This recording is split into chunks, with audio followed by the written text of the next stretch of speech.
This Friday, Jamie Lee Curtis and Lindsay Lohan are back to switch things up in Disney's Freakier Friday. Totally. Yes. It's an absolute riot. Woo! And the only movie that can be described as So much weirder than the last time. What last time? it's the frequel You ready? we've been waiting for. That absolutely slays. What deeply out of touch old person came up with that? You did. Wow. Don't miss the comedy event of the summer for all ages. Disney's Freakier Friday in theaters this Friday. Get tickets now. Rated PG. Parental guidance suggested. With a major selection of the looks your kiddos love starting at just $4 in the Walmart app, a new school year means a stylish new them. Who knew? Find skater skirts and Crocs that say, I'm casual but cool. Sparkly sneakers that say, it's my classroom, you're just learning in it. And preppy polos that say, I'm the teacher's pet, even if they're mommy's menace at home. Find their favorite styles starting at just $4 in the app. The Walmart you thought you knew is now new. It's summer. Time to enjoy long days, lazy nights, and great food. Because Uber Eats has deals all summer long. So, when hunger strikes, don't sweat it. Delicious deals are just a tap away on Uber Eats. Enjoy all your favorite grocery items delivered straight to you. Get ice cream, soda, and snacks from your favorite stores like Wegmans and CVS and make the most of every moment. Now that sounds like a good summer. Order now on Uber Eats. Terms apply. Product availability varies by region. See app for details. Pie in the Sky Media. This series contains adult language and descriptions of graphic violence throughout. Listener discretion is advised. 3, 2, 1. Welcome back, Murder Chronicles Nation, to yet another bonus episode of the Murder Chronicles. My name's Brandon. I produce the show alongside Carolyn Osorio. Carolyn, always lovely to see you. How are you today? I'm doing great. How are you, Brando? I am ready for vacation. My kids are done with school for the year. We had a banger of an 11-year-old birthday party at my house last night. Woo! Oh my gosh. 15 girls slept over my house last night. 15, 11-year-olds. And they're the worst. 11 to 15 are like the worst people in the world. And they're mean and they know how to hurt you. And you personally? Yeah, me personally. But then at the same time, oh my God, Murder Chronicles Nation. We know Brandon's weakness. 11-year-old girls. Woo! Oh no, because they're so honest and then they're mean but then so I went to the piano because I learned a Bryan Adams song. Okay. Oh my gosh. Oh my God. You're looking for the approval of 11-year-olds. Okay. So I was playing the Bryan Adams song Heaven. Oh, okay? Right. And I was rocking it. Okay. And I can't sing a note. But yeah. I hear from behind me just an anonymous voice. Your dad's a great singer. Are you fucking kidding me? I stopped what I was doing. I'm like, who said that? You're my new best friend. Let's talk. Let's start a band. Like I was enamored by this 11-year-old girl who just gave my life meaning by saying that I was a good singer. Mm-hmm. You know what? I am like, I'm stopping myself from psychoanalyzing you to the point of like shreds. But hey, I get it. I've been there. Oh. I've been there. I know, I get it. So it was a success. You were the cool dad. All of a sudden, I went from the grumble, pick that up and don't break stuff and don't hurt my cat to like, do whatever you guys want. We're the best party ever. Yeah. Just like that. I'm so easily flattered, you know? It was, but it was fun. No one got hurt. We didn't lose anybody. Everyone ate and had a great time. And it was just so, you know how it is seeing your kids surrounded by friends and stuff. It's great seeing them succeed socially and academically and all that. So yeah, it was awesome. It was awesome. So yeah, those are the times, you know, it's like those moments of like recognition and you do the knuckle bump with your spouse and you're like, absolutely. Yeah, we're getting it done. So cool. We're so good. So I'm glad you had that. Yeah. So, you know, now on the other end of the spectrum is this story. Oof. Okay, well, let me let me just tell you, I'm setting up some boundaries. Okay. Because you said you wanted forensics. What I love about this is going to be nothing but forensics. So hold on. Yeah. Well, all right. Here's what I liked about it. I like the detective, the woman about Mo, using all of your senses and stuff. I'm like, oh, that's super like old school. Like, what does it smell like? Like, what is it? You know, what am I looking at? Like, what is this? Yeah, that was really interesting. Like Sherlock Holmes. I was like, okay, don't say Sherlock Holmes. Right. No, but really, really interesting listening to her. And then I had no idea what the crime was going to be. For a long time. The kid wasn't even on my radar that a kid was going to get fucking kidnapped out of her bedroom. I thought it was going to be like a murder for hire because a swinger thing went sideways and, you know, and whatever. So I didn't see that. I didn't see that coming. And I felt it like crept up on me. I'm like, oh man. When you said that he didn't check on the kids. I know. I couldn't decide if I should put that there, but I was like, I got to put that there. Yeah. Should I not have put that there? No, it was great. That was like the hammer dropping. You know, at first I'm like, ooh, it's gonna be a sex crime or it's gonna be something crazy. And then no, it's some, you know, I guess just never trust a guy who owns an RV, I guess is the bottom line. I'm kidding. I take that back. You take that back. My neighbor owns an RV and he's a wonderful man. No, so and I don't know if you did it on purpose, but it had a wonderful, wonderful effect. You threw a lot of names and relationships at us in the first like 10 minutes, right? We have Brenda Van Dam, the husband Damon, we have David Westerfield, you have friend Barbara and Denise and Danielle, the daughter, and like all these names. I'm trying to figure it out. Like, all right, what's the swinger like core, you know? I knew you were gonna key into that. Yeah. I'm analyzing it. I'm like, all right, so Brenda or Damon and Barbara were like hooking up, and Brenda would like just sit in the doorway and watch, like kind of weird, but kind of cool and sexy, right?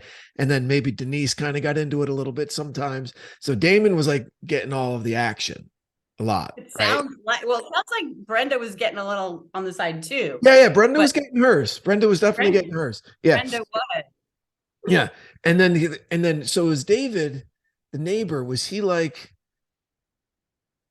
you know, Desert Dave? Was he like some like outcast kind of guy who maybe wasn't in on the group sex thing? And so he goes. He totally wasn't. He was not in on it. They just met like a week before, right? Or 2 weeks. Yeah. Because but he would have been willing, I'm sure, this Westerfield guy. Maybe. I don't know. I'm sure he would have, but he was older, you know? And I mean, not like there's anything wrong with that. You know, I'm just saying, like, you know, when you are running in like PTA circles and you've got little kids and she's a stay-at-home mom, and I feel like that was probably the reason why their paths didn't cross. But then all of a sudden, once they did, he's like, hey, you know, hook me up with your friend. And she's like, okay. And so, you know, that's all that it took. Now, knowing what we don't know how it ends, but we know ultimately what happened. I mean, would you lend any credence to a really kind of insidious kind of planning on the part of David, that the reason he wanted to be introduced to the group was because he'd been pressing his fucking face against the screen and watching the girls play in the backyard, right? I mean, was that a means to an end? I think that that's the insidious part about this case, is that the premeditation, the like looking at pressing his face up against, and he finds out that the husband's going to be out of town. And then he goes out and parties. And I just kind of lost it about the Dirty Dancing thing, because I'm like, what is this guy doing? Right. You know, he's totally like, what is this? Because I mean, admittedly, it's been forever since I've been in that type of a situation, but you're on the dance floor and you're just like, yeah. No, that's my jam. That's my jam. Stop. Oh my gosh. Please stop. Okay. The lambada. I'm all about the lambada. You know, us Gen X kids. That's how we came up. Let me see.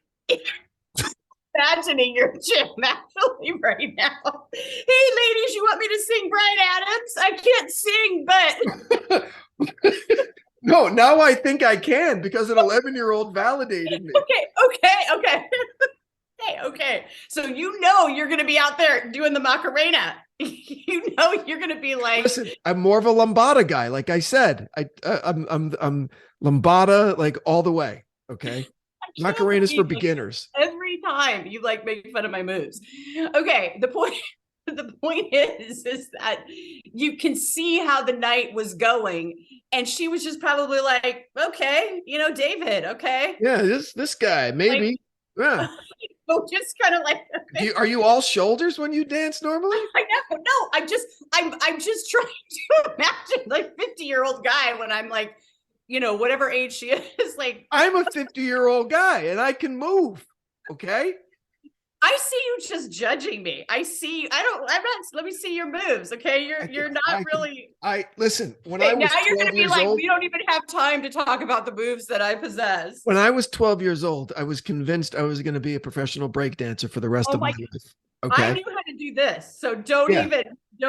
Okay. Beginner. Listen. Mean, wait, did you have like the cardboard in your backyard?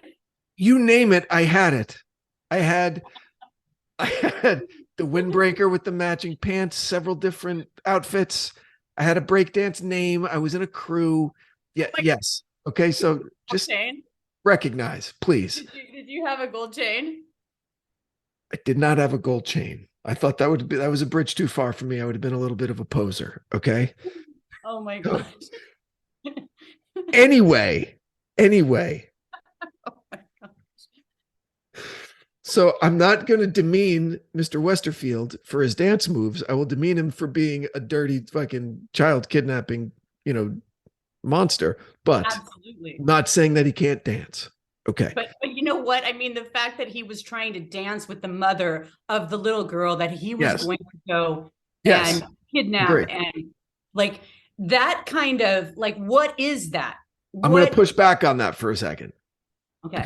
Because that, in my opinion, that line of reasoning hits a roadblock, right? When if he had been planning it, like you're saying, premeditation, it still required someone forgetting to lock a door for him to pull it off. It was still a crime of opportunity. Wouldn't you agree? If 99 nights out of 100 that door's locked, he's shit out of luck. I mean, it was just like the dog barking with the voice box. Like, I think that it was on his side. Fuck them also, by the way. Removing their dog's voice box. They can fuck right off, but okay. But you see what I'm saying, right? Like he could play all he wants. I do see what you're saying. I feel like, we've left our doors unlocked and it's random not on purpose, but like sometimes, it's like if we have a bunch of French doors and, it's like we think that they're locked and then somebody, blah, blah, blah. And it's like, it happens, and they had that alarm system that they kept checking, I understand that it happens. And that's my point. Like, was it awful, terrible luck that the night that this guy decided to pull off this caper, that it also happened to coincide with the night where the guy forgets to lock the door? Like that's, because listen, I'll tell you something. And this is true. Since I've been doing this show with you, I have not gone to bed once without double and triple checking every door and every window that it was locked because of this. Hey, don't do this to me. Okay. Doing it right at you, baby. Right at you. That's why. Fine. It's fine. I'm keeping your family safe. Yes, I agree. So that element of it makes it very interesting for me, right? Like, was it premeditated? Also a crime of opportunity? Was there luck involved? And it kills me thinking of this poor dad. It breaks my heart thinking about the poor dad. But I agree. I completely agree and that's where I got caught up with the dirty dancing, because it's like, does he know? And like Mo was like saying how arrogant he was. So did he know, as he's like all drunk and like doing the dirty dancing with the mother, that he's going to leave and he's going to go check any doors to see if there's any opportunity. Okay, I think that's more likely, and unfortunately, I think that it was awful. And listen, if there's something in part 2 that I'm spoiling, then just don't answer me. But I think that was awful luck, that it was that he's dirty dancing with this woman. He goes, wow, this is the mom of this little girl I've been perving after from my upstairs bathroom for a long time. And I'm emboldened enough now where I could have an excuse if I'm caught in the house. Okay. So I'm going to go try. And if I wait a second, that's an interesting thing that I didn't think of. What is the excuse? Like, hey, I wanted more, and so I went back. Yeah, I thought, oh, I'm sorry. I guess I was reading you wrong. Your body was telling me to come in and join you in bed. You know, that kind of thing. I just saw your shoulders shake. That's my move. That's my move. I know. That's exactly what I'm saying. It's exactly like my move that you just criticized me. You just did the same freaking move. I don't think I did. It was unconscious. I have no idea. The sex appeal just oozes off me. There's nothing I can do about it. Nothing I can do. You're picking it up from me. You're getting Maybe I am. Maybe I am. Just so you know. Okay. But so what I'm saying, that's an interesting point that right. Could have been, because I was just thinking, you know, it sounds like he was really like sloppy drunk himself. And then he just like, but then was he really? Because he there had to be some dexterity, some quiet, you know, he had to stealthily get in. And that's the next thing I'm saying. I thought about your wonderful kind of expose on Ramirez, right? Like, remember when he like wound up in that hotel room, right? Like that was an escalation, right? Yeah. This isn't something that you just do the first time. You're like, I really want this kid. I'm going to go into her fucking house. I haven't been in. I don't even know where her bedroom is. Like, how did he even find her? Well, what's interesting is that their homes were the similar, you know, I think like, you know, they have the similar, the same footprint layouts. Yeah. Right. And he was looking through that window into their backyard. I'm sure he, you know, how when people are looking at you and you can see, you know, you can see stuff just by observation. Like you can hear, they're so close that they can hear doors close. Mom, okay, I'm going to go. And, you know, you hear, I mean, I'm not saying that he had a bird's eye view of the entire place, but clearly he did because he was able to stealthily. And there's only so many bedrooms in a house. That's a good point. But what I'm saying is that I don't know if you go over this in part 2. I'm not sure, but I would imagine that it'd be hard to convince me that this was the first time he did something like this, because this is a major undertaking, right? The ball's on someone to go into a strange house. How did he keep her quiet as she left? How did he, you know what I mean? Like how did he know when to go in, when to give it a try? Like, had he been staking the house out? Like, I really, it's really strange. If this was this guy's the first time he did something like this. What does every USAA member have in common? Family. We're one big family who supports the military community and their eligible families. And if you, your parent, or spouse served, you could join our family and save big on auto insurance. Visit USAA.com/join today to check your eligibility. Membership eligibility and product restrictions apply and are subject to change. USAA means United Services Automobile Association and its affiliates, San Antonio, Texas. Hey, it's Paris. You know I love sparkly things, right? Like stars. Duh. And thanks to Hilton and AutoCamp, I just slept under them. Picture me, serving looks by the fire outside my luxurious Airstream, making s'mores with the kids, while a national park is our backdrop. The great outdoors meets Hilton hospitality. That's hot. Explore all the new ways to stay at Hilton.com. Hilton for the stay. And look at his road trip. I mean, I think that tells you he was unprepared and was like, he's crisscrossing. I was stuck in the sand and I overpaid and I lost my wallet. Yeah. Right. But then it's like the dry cleaners, like he's almost like given up. On the fucking clothes, dipshit. I know. Oh, it's cashmere. What are you fucking talking about? I know. That's what makes me think that like this was, and I don't want to, because I do go into this in part 2, so I don't want to, I don't want to go too much, but there's going to be tons of forensics. And I think that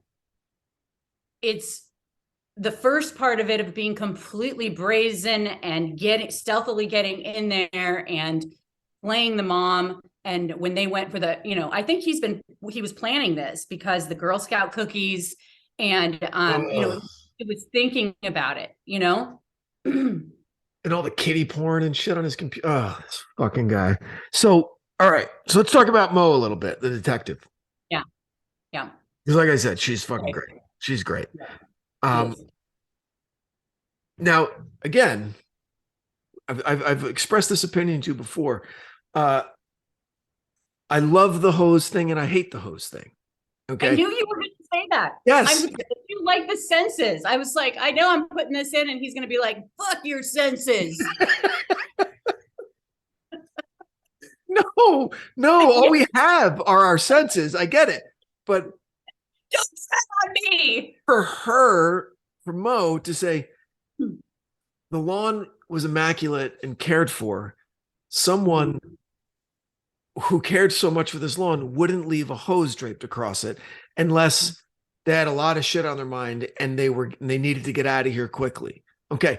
Now, it could be 1,000 different things. It doesn't have to be that. Maybe as a gardener, right? No. Maybe the gardener got a call emergency and had to leave. Maybe it was the guy and he stubbed his toe and got hurt and had to go inside. So there's a lot of reasons. I understand that. And good for Mo. She was saying like that means nothing on its face by itself. It doesn't mean anything. Yeah. But it was enough for her to look at this guy, right? And that's where it gets me a little bit. Well, and here's the thing.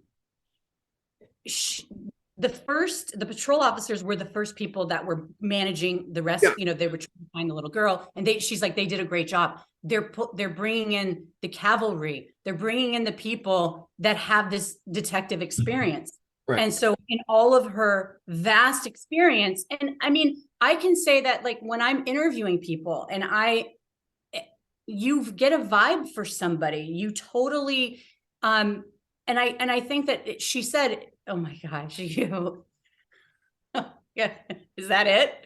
Is that the move? Wait, I missed it. Cause I was like, you said you get a vibe for people and I was vibing. That's all.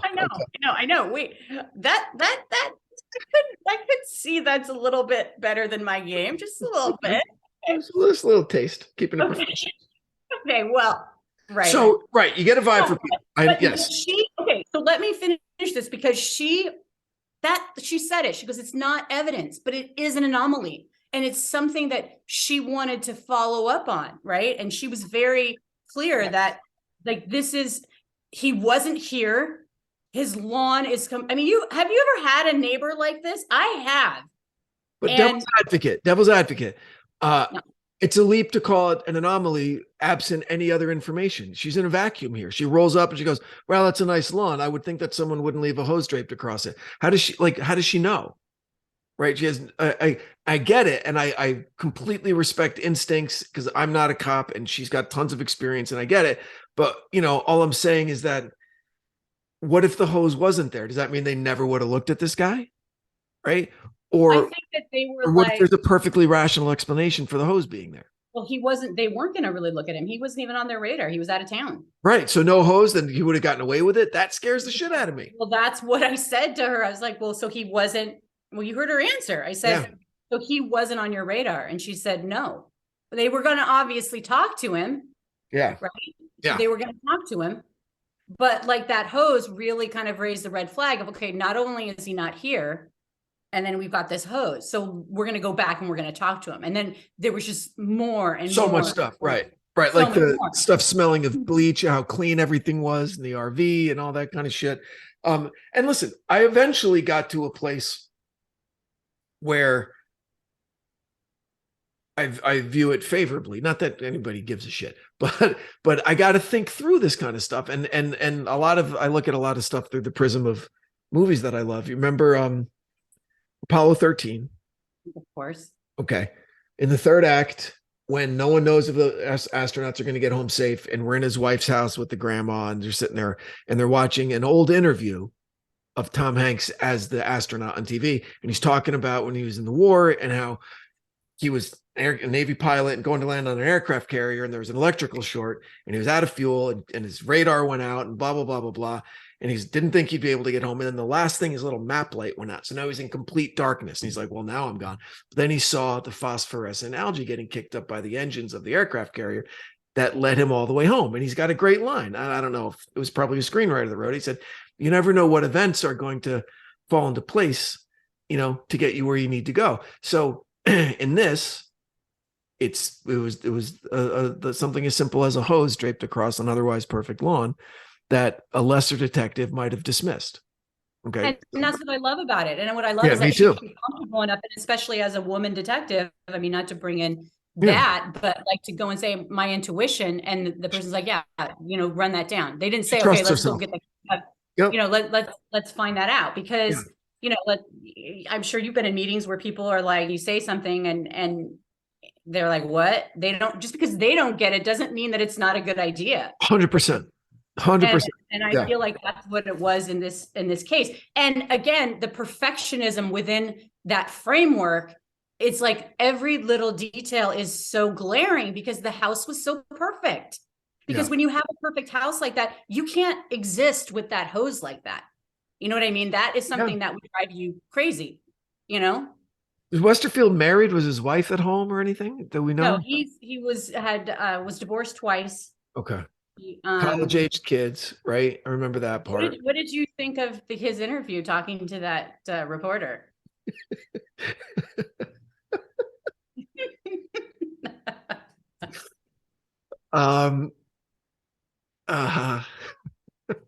What? I found it. I just, when he's trying to hit on he's a creep show, man. He's just, it was weird. I always get a little creeped out hearing the voices of the bad guys, that always gets when he kept going, are you going to edit this out? And you're going to edit that, right? My name, you're going to edit that, right? Right. I mean, I didn't even get it. It was so awkward and uncomfortable. And I'm sure he wanted to be edited because he wanted to sound cool.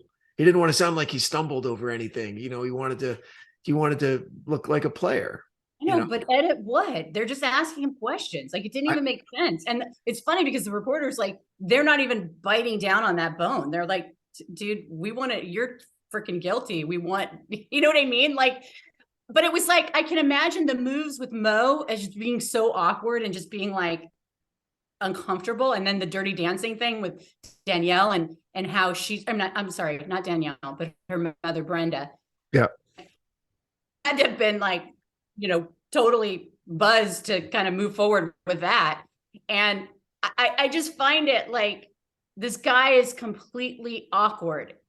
And yet he didn't present as anyone that you would be worried about,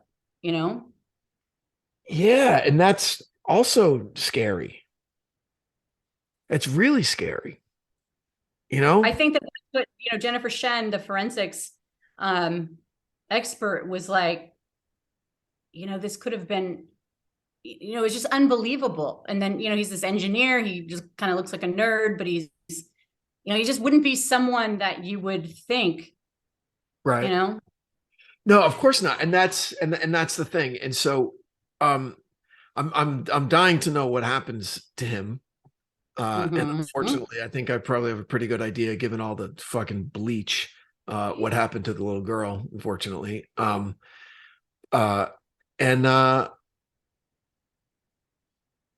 it's just, I just kept thinking about the dad, because it's one of those things, man, where you're did I tell you what? And not at all in comparison, not at all, but we've all had moments like this. A couple of years ago, my brother and his family, they like camping a lot. They bought one of those big Sprinter vans that's like a camper inside, okay, and it was like brand new. And my brother's wife is a cinematographer, and she's always somewhere in the world. And they were meeting at her mom's house in North Carolina. So she was flying in from Europe, and my brother and his daughter were driving from LA. Okay. And they're loving this van, and it's fucking brand new, right? Brand new. And it's like 4 o'clock in the morning, and they're like 2 hours away from their destination somewhere in the middle of fucking nowhere, North Carolina, in the woods, and there's a gas station. And he goes, "Man, you know what?" He's like, "You know what? We can make it with the gas that I have, but then I'll have to get up early in the morning, get more gas. So I'll just stop here." Okay. So he pulls in the gas station and he fills it up and he gets back on the road. And then it hits him. It's a diesel engine and he filled it with regular gas. Okay. And it's a brand new car. And as soon as he realizes it, the car fucking breaks down and he calls me in the middle of the night. And he says, I'll always remember what he said. He goes, "You have no idea the burning in my stomach right now." He said, "If I had a time machine, I wouldn't go back in time and kill Hitler. I would go back and put diesel in my truck 10 minutes ago." He goes, "That's what I would do. That's how fucking bad I feel." Right. And so we've all had, and they, it was under warranty and they fixed it and all that. He was just embarrassed. And he's like, "Oh, what a stupid decision." Like all of that. And so we've had moments where like, "Oh man, I wish I hadn't said that. Or I wish I hadn't done that. Or I wish I had turned right instead of left." And gosh, I hope for everybody that feeling isn't something as serious as like, "I wish I would have locked that door," or "I wish I would have checked on my kids before I went to bed," because that's something that you never get over, You never get over it. And then the mom, with the Dirty Dancing, it's like, I think that's so relatable, because it's like, imagine being that close to the person that Yeah. I mean, I know so bad for these parents in both scenarios. You know what I mean? Because she's never going to forget that. No, of course not. That's she's like never going to forget seared that into her brain, Wow. So it's these cases that I really enjoy, because it really kind of invites you, or at least allows you to the psyche and oftentimes the suffering of the survivors, and into what the thought process is of the accused or the guilty, and really get into the human element, which is something that you do a lot in your work. So it's really interesting. And I'm kind of in a macabre way looking forward to part 2, because I hope the guy fucking burns. Don't spoil it. Don't spoil it. I hope it's terrible. Okay. I'm giving you everything you asked for, All right. Brando. Great. Dirty Dancing, forensics. This has everything. This show has everything, people. All right. Well, listen, I have got to go. But I obviously really enjoyed this episode very much, and I'm looking forward to its conclusion. So Murder Chronicles Nation, thanks for hanging in there, and for joining us every week. It means a lot to us. Please consider supporting the great companies that support our show, and we will catch up with you next week. Carolyn, anything you'd like to add? Nope, just from the producer Branden Morgan, who's amazing and so talented, and singing voice. Okay. Until next time. Until next time.